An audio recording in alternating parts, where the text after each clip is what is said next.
It's 2021, which means time for our annual update of the best genetic genealogy company out there. Each year, I go through the major genetic genealogy websites and rate them to determine which is the best company. Now, before I start with the process, let me go through what I think makes a good genetic genealogy company. First off, it is the matches. In other words, if a company does not have the ability to match with other people, then it's not really going to be helpful for genetic genealogy. So that's the number one thing that I look for in a company, whether or not they provide matches. Next is the tools that they provide. Now, these tools can be everything from a chromosome browser to some of the different things that you might see on GEDmatch as far as grouping matches together. But tools help us to analyze all of those matches. And finally, the last thing is with anything genealogy, we need to be able to have a way to collaborate with other people. Now, this can take many forms. Again, it could be as simple as providing an email address of your matches, or it might be certain tools that allow you to put your DNA into a tree or other things like that you can be able to share this information with others. So with that, let me go over what updates I have done since 2020. Well, really since a year ago in January of 2020.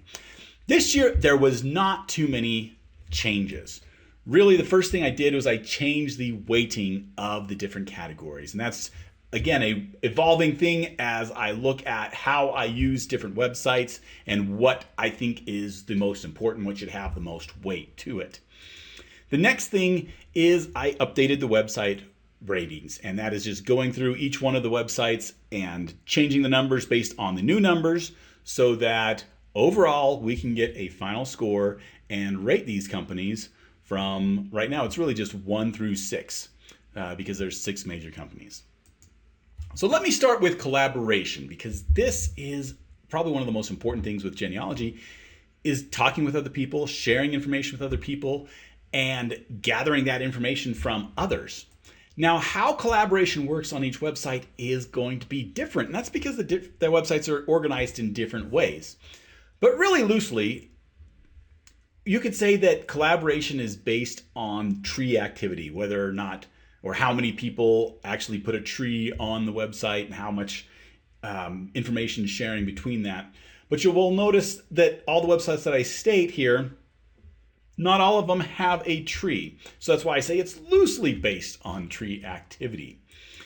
Now, overall, once I go through everything, the scores for each one of the different websites was between 0.25 and 0.62.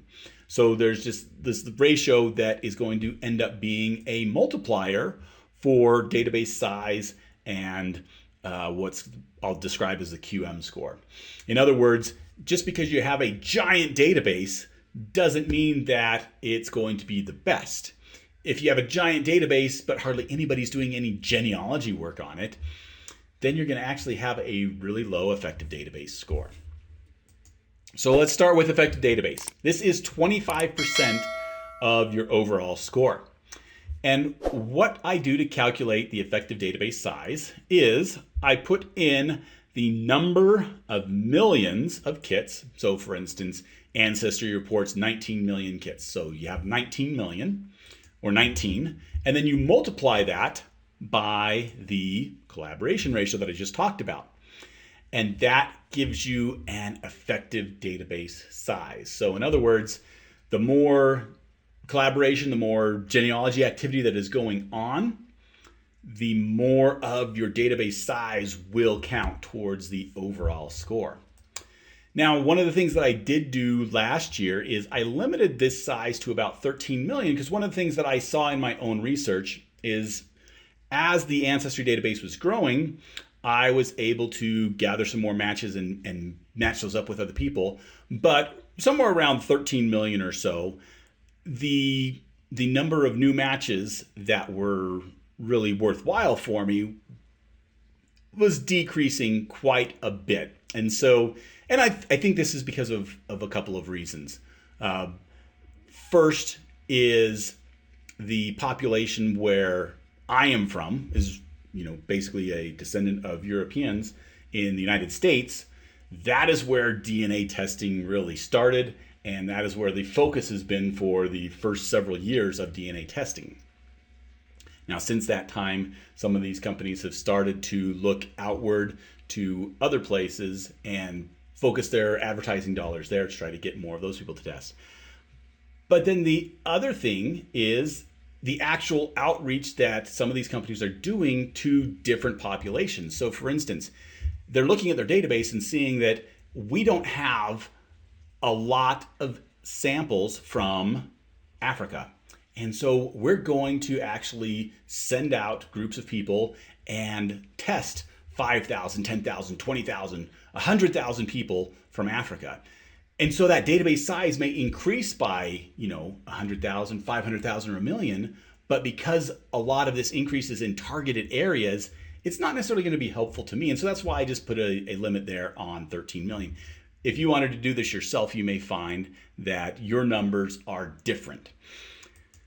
And the winner is Ancestry. Not only does Ancestry have the largest database, they exceed that 13 million threshold, but because of their tree integration, because of the fact that they've been doing genealogy with records and other things for decades now, they also have a lot of genealogy activity on their website. And so their overall score from this is 5.2, and that is quite a bit larger than the next closest competitor. So if you want to be able to overtake Ancestry in this, you're going to have a lot of tests done. And you're going to have a lot of collaboration on your website. Now, the second criteria that I'm looking at is the effective quality match. Now, the quality match is a score that I've come up with where basically what I'm looking at is the number of matches between 35 centimorgans and 600 centimorgans. And then I divide that by the millions of kits. And then I multiply that by that collaboration ratio. So in other words, I'm not just looking at all of the matches, and I'm not just looking at the size of the database, but I'm looking at the actual matches that share a significant amount of DNA with me that I'll probably be able to figure out how we are commonly related. Those are the matches that are really quality matches. And again, it's no use having this quality match if you aren't able to collaborate with other people. And that's why we're adding that collaboration in there. One thing with this needs to be mentioned, and that is if you're using family tree DNA, you have to correct it by removing small segments. On the basic match list, family tree DNA reports the amount of centimorgans, which include segments that are smaller than 7 centimorgans, sometimes all the way down to 1 centimorgan. Most of these segments are not real matches. They're not real segments. They're false segments, false matches. And so to compare them with these other companies, you need to make sure that you remove those. And I do have a video that explains how you can do that. But in the end, the winner in this category still ends up being family tree DNA.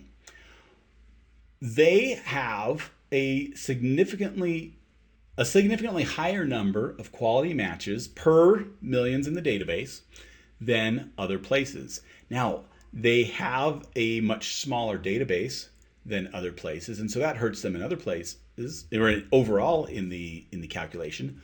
But in this category, family tree DNA actually comes out on top. They end up with a score of 1.28. Now, this was 50% of the overall score, because those quality matches between 35 centimorgans and 600 centimorgans are going to be the ones that you're working most with, whether it is initially figuring out how they are related to other people or using them as a baseline with your smaller matches to figure out what lines those smaller matches may be in. And so having as many quality matches as possible is important.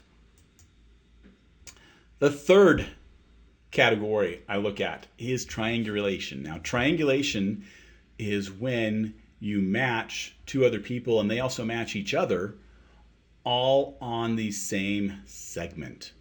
It's not just that you all match each other, but you all match each other on the same segment. And this is a very good indication that you are related through a common ancestor. Now, there's various ways that you can do triangulation, and each of the websites handles it differently. But basically, if there is some way that you can triangulate on the website, then I'm going to give you some credit for this. It's 10% of the overall score, and I grade it on a scale of 0 to 3. And the winner for this is GEDmatch. And GEDmatch really comes out on top because they have multiple different ways that you can triangulate. You can use their Tier 1 tool to triangulate. You can actually do manual triangulation just off of the different segment lists.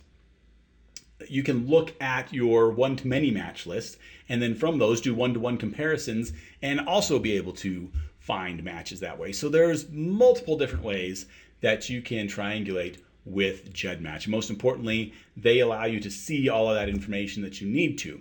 Some of the websites don't allow you to see everything that you need, so you can basically do, let's say, the first couple steps of triangulation, but you can't complete that last step. So you basically have a half triangulation or 2/3 triangulation. But GEDmatch allows you to do full triangulation. So they are the winner. Next is the transfer ability. So can you transfer kits from other companies into this company? Now, different companies have different policies on this. Some allow unlimited, some you have to pay for, others don't allow anything.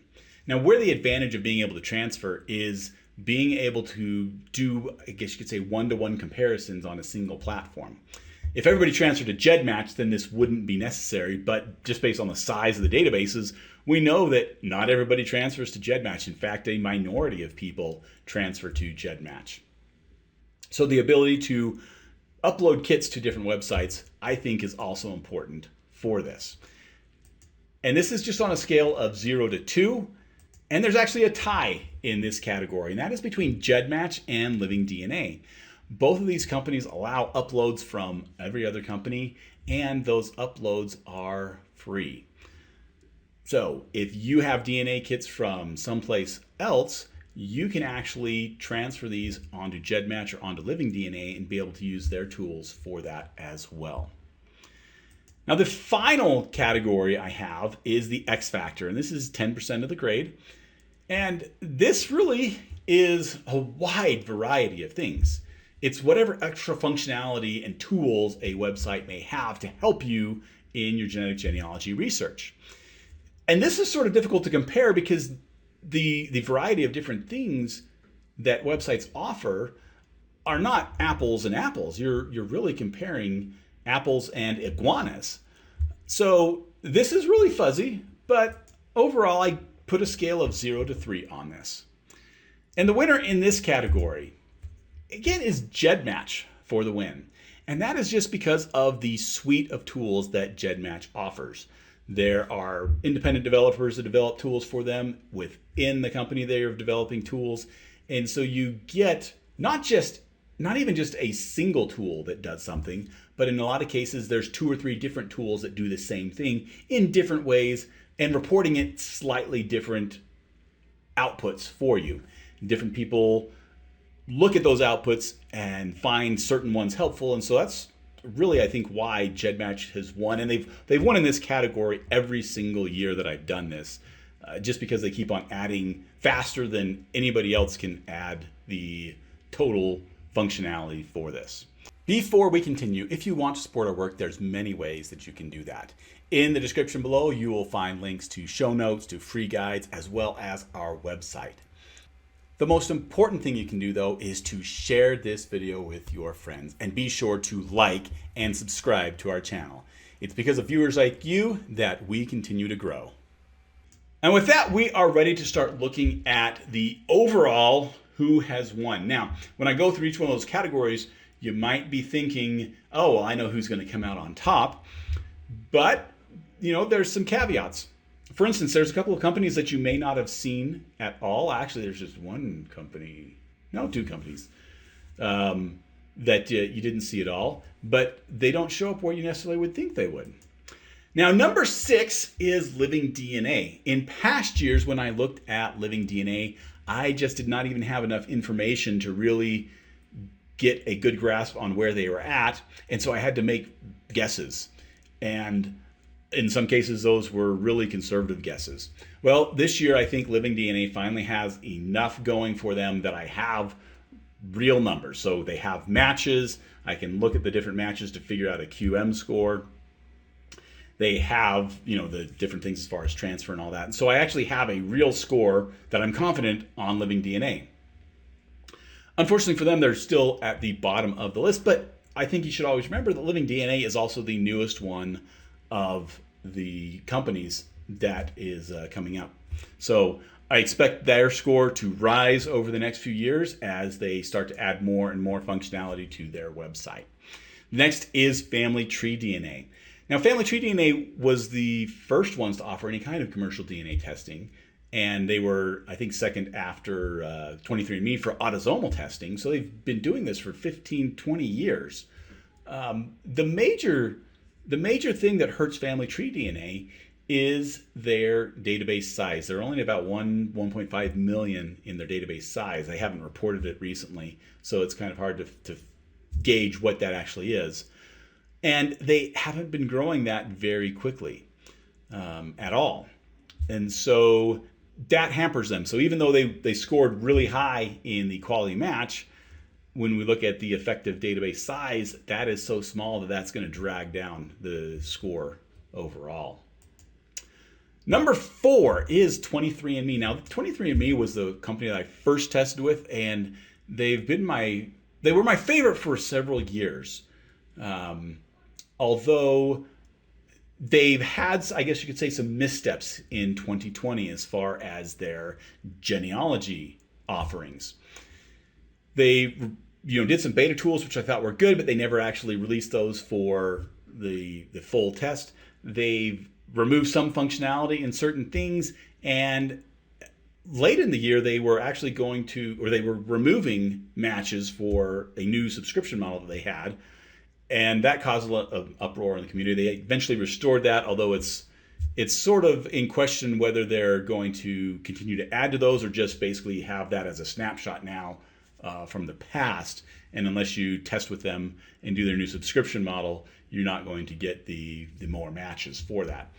So the thing that really hurts 23andMe is the lack of genealogy activity, the collaboration that's going on the website. And I'll talk about that a little bit more here in just a moment. Number 3 is GEDmatch. GEDmatch is actually probably the site that I use the most just because of the wide variety of tools that are there. But the interesting thing is as far as their database size, they're actually only about as large as Family Tree DNA, maybe a little bit larger than them. But because of this suite of tools that they have, this other functionality that they actually rank much higher than what Family Tree DNA does. Now, last year, I believe GEDmatch and 23andMe were in a tie. This year, they are not in a tie anymore. So GEDmatch is clearly in the number 3 spot by itself. Now, number 2 is really the surprise one, MyHeritage. When I was going through each of the factors, the 5 different factors, MyHeritage doesn't show up on them at all. But this is a good example of you don't have to be the best to still come out on top. Now, MyHeritage was not the best in any category, as you can see. However, what I don't show you in going through each one of those categories, MyHeritage is the second best, or in one category, they're the third best. So they are either number 2 or, in one case, number 3 in everything. That gives them a really high score, and what it does is it lands them in the number 2 spot overall. And the one that you're not seeing here yet is the number 1, which is Ancestry. Now, Ancestry has been on top, I think, the last 2 years that I've been doing this. Now, again, each formula each year is slightly different, although this year's formula and last year's formula are very similar. So It's not a surprise because Ancestry has capitalized on the fact that they had this large genealogy database of users that were using their records and building trees, and started selling DNA kits to them, about 10 years ago. And they have the largest database. So not only do they have the largest database, they have some of the most active people of any of the websites. And that combines to give them the highest score. Now, one of the things that I have noticed is that the gap has been narrowing for several of these companies. So I wanted to just briefly talk about what would change the rankings for everything. Well, if we look at GEDmatch, if GEDmatch actually doubled their database size, they would jump up to number 2. So just to move up to number 2, they'd need to double their size. Now, it's not likely that GEDmatch is going to double their size. GEDmatch has really been sort of a niche website for specific genetic genealogists. Not everybody who tests puts their information on there. And it suffers from the fact that the website is really clunky to use. And so a lot of people are turned off from that. But as far as the tools and what you can do with it, I think is absolutely amazing. So do I think that over the next year, GEDmatch is going to double their database size? Probably not. They would have to go from 1.5 million to 3 million. Again, they have not been growing that fast, so I don't expect them to change that much. Now, another thing that could happen is 23andMe. If they actually increase their collaboration score, which was the lowest one of all the websites, from 0.25 to 0.35. It's not necessarily a large increase, and that 0.35 is still below MyHeritage, it's below Ancestry, it's below Family Tree DNA. I think it's even below GEDmatch. So they're not even having to become the best at the collaboration. They just have to improve it, significantly from where they are at. They would actually be number 1. And this is because 23andMe has a large database. They're actually almost at that 13 million threshold that I was talking about. And by increasing their collaboration score to 0.35, maybe allowing people to build their own tree on there, then they would eclipse Ancestry, they would eclipse MyHeritage, they would eclipse GEDmatch. And that's just because everything else that 23andMe offers. They do have a good set of tools. It's not as good, like I said, as what GEDmatch has, but I think it is pretty comprehensive. And it's really their collaboration score, which goes into not only the effective database size, but the QM matching. So it goes into 2 of those factors. They could make a significant jump from number 4 to number 1 just by changing this one issue. Now, I don't know how likely that is. Maybe the backlash that genealogists had with 23andMe this year will spur them into doing something better. Maybe not. Well, finally, the thing that I think is most likely to happen is with MyHeritage. Now, if MyHeritage increases their database by just 1 million, they will be number 1. And it's interesting because as you look at it, MyHeritage would need to go to about 5.5 million. Ancestry would still be at 19 million. And yet MyHeritage would be number 1. And there's a couple of things that are driving this. One is that there is more activity on MyHeritage as far as genealogy, I think, that I've seen than there is on Ancestry. 2, MyHeritage offers a better set of DNA tools than Ancestry does. And so they, are better in that way. And then 3, I actually see a higher quality match score from MyHeritage than I do from Ancestry. So MyHeritage has a lot going for them, and increasing their database by 1 million, I think, is not an issue. They've been increasing it by about 750,000 this last year, so it would take a little bit more of a push to increase it by another 1 million. But by doing that, they would put themselves into the number 1 position. And they also still have quite a room to grow that database, which is going to mean more matches that are going to be found by everybody. So if you like that, then I have a link in the description below that has a copy of the Google Sheets that I calculate everything. You can actually change up the numbers for yourself. As you'll find, there's each person's QM score and what they think is most important. Maybe the weighting of different things is going to be different. And so go ahead and change that up. Tell me what you think as far as what the best genetic genealogy website is. Now, if you want to see my ratings from last year, you can watch this video up here. And if you want to see something else about DNA, then watch the video right down below.